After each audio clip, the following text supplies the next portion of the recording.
क्या ये न्याय है मुख्यमंत्री नीतीश कुमार जी? एक अन्नदाता जो पूरे देश का, जो हर बिहारी का पेट पालता है, जो हर किसी के घर में अनाज देता है, जिसकी देवता के रूप में हम सबको पूजा करनी चाहिए, उनके ऊपर लाठी चलाने का काम मुख्यमंत्री नीतीश कुमार जी की सरकार में किया जाता है। नमस्कार, आप देख रहे हैं न्यूज फॉर नेशन और मैं स्वाति पांडे आपके साथ। बिहार के बक्सर में किसानों के ऊपर हुए बर्बरतापूर्वक पुलिसिया लाठीचार्ज पर जहां एक तरफ बिहार की राजनीति गरमाई हुई है, भाजपा लगातार बिहार सरकार पर, मुख्यमंत्री नीतीश कुमार पर हमलावर है। और इतना ही नहीं, आपको बताया बिहार के पूर्व उप मुख्यमंत्री और राज्यसभा सांसद सुशील मोदी ने तो बिहार सरकार को और मुख्यमंत्री नीतीश कुमार को लठमार सरकार भी कह दिया है। अब ऐसे में बिहार के बक्सर में रामविलास पासवान के बेटे लोजपा रामविलास के प्रमुख चिराग पासवान, जो कि जमुई से सांसद है, वो पहुंचे हैं और वहां वो पीड़ित परिवार वालों से मिल रहे हैं। और इतना ही नहीं, उनका कहना है कि मैं प्रधानमंत्री नरेंद्र मोदी से इस पूरे विषय पर और इस पूरे मामले पर उनसे बात करूंगा और उनसे मैं कहूंगा कि मुख्यमंत्री नीतीश कुमार पर कुछ एक्शन ले। और बिहार में जिस तरह से गरीबों के ऊपर अत्याचार किया जा रहा है, जिस तरह से मुख्यमंत्री नीतीश कुमार का एकमात्र समाधान बच गया है वो लाठी है। कभी स्टूडेंट्स के ऊपर वो लाठी बरसाते हैं तो कभी अन्नदाताओं के ऊपर जो अपने लिए आवाज़ उठा रहे हैं, जो अपने लिए मुआवजे की मांग कर रहे हैं, उनके ऊपर कभी वो लाठी चार्ज करते। तो देखिए, बक्सर पहुंचे हैं चिराग पासवान, वहां से मुख्यमंत्री नीतीश कुमार पर हमलावर हो रहे हैं।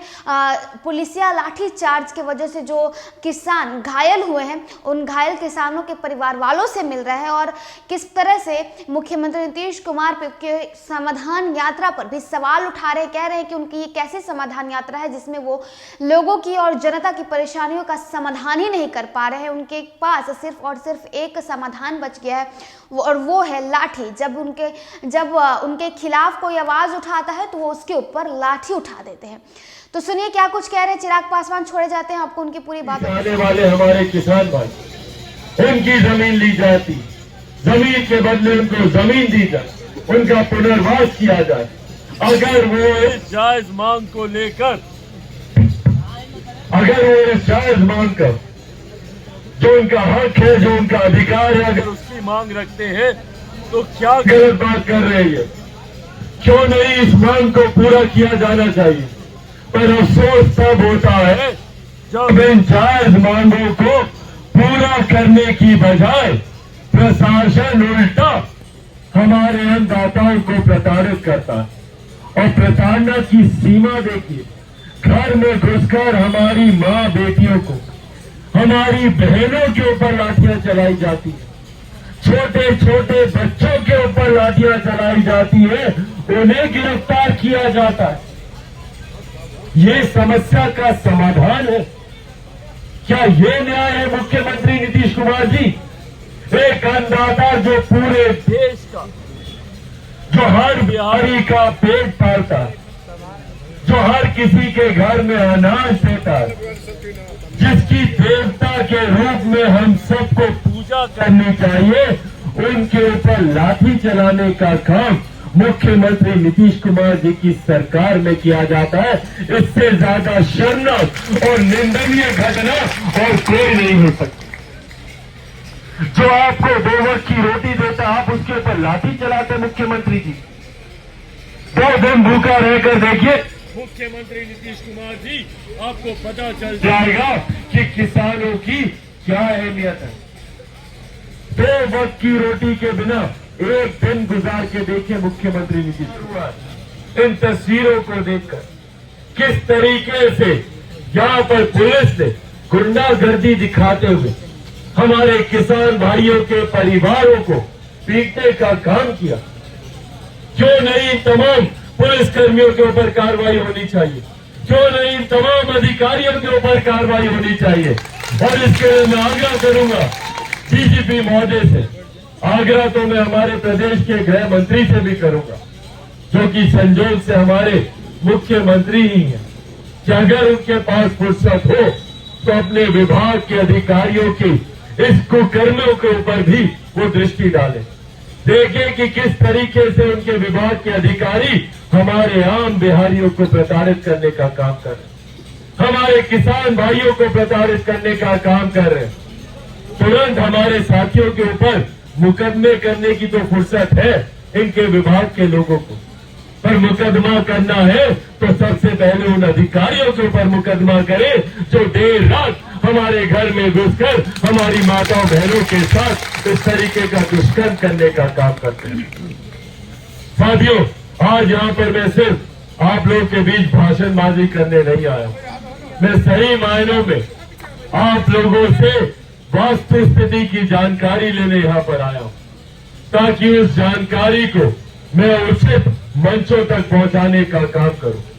मैं मुख्यमंत्री नीतीश कुमार जी से भी मानवता के आधार पर आग्रह करूंगा कि वो आए यहाँ पर और आप लोगों की समस्या का सही मायनों में समाधान करें। अगर वो समाधान यात्रा पर निकले हैं तो यहाँ पर आकर आपकी समस्या का समाधान करें। मैं हमारे देश के प्रधानमंत्री आदरणीय नरेंद्र मोदी जी के भी संज्ञान में आपकी ये तमाम समस्या की जानकारी उनके समझ भी रखूंगा और ये वादा आप लोगों से करके मंत्री जी के भी संज्ञान में जाते ही मैं दूंगा और साथ में उनसे भी आग्रह करूंगा कि वो भी हस्तक्षेप करें और राज्य सरकार को बाध्य करें कि वो जितनी हमारी जायज मांगे हैं उन जायज मांगों को कबूल करें, हमारी मांगों को पूरा करने का काम करवाए। ये आग्रह भी मैं प्रधानमंत्री जी से करूंगा।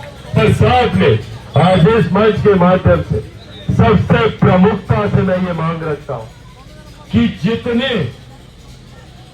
जितने फर्जी मुकदमे स्थानीय प्रशासन ने हम लोगों के ऊपर किए, भाई हम लोग की समस्या पहले से कम थी जो, और हम लोग की समस्या को अगर मुख्यमंत्री नीतीश कुमार जी कम नहीं कर सकते तो कम से कम हमारी समस्या को बढ़ाने का काम तो ना करें। हम लोग पहले से ही इतने दुख दर्द इतनी पीड़ा से गुजर रहे, ऊपर से और झूठे मुकदमे एक के बाद एक हम लोग के ऊपर डालकर हम लोग को और प्रताड़ित करने का काम किया जा रहा है। अगर आप हमारी समस्या का समाधान नहीं कर सकते मुख्यमंत्री नीतीश कुमार जी, तो कम से कम उसको बढ़ाने का भी काम ना करें। और इसीलिए इस मंच के माध्यम से मैं आग्रह करूंगा स्थानीय प्रशासन से, मैं आग्रह करूंगा यहाँ के डीएम, यहाँ के एसपी से और लिखित रूप में भी उनसे मांग करूंगा कि जितने मुकदमे हमारे ऊपर किए गए हैं, किसान भाइयों के ऊपर किए गए हैं, हमारे परिवारों के ऊपर किए गए हैं, तत्काल प्रभाव से उन तमाम मुकदमों को, उन तमाम केसेस को वापस लिया जाए।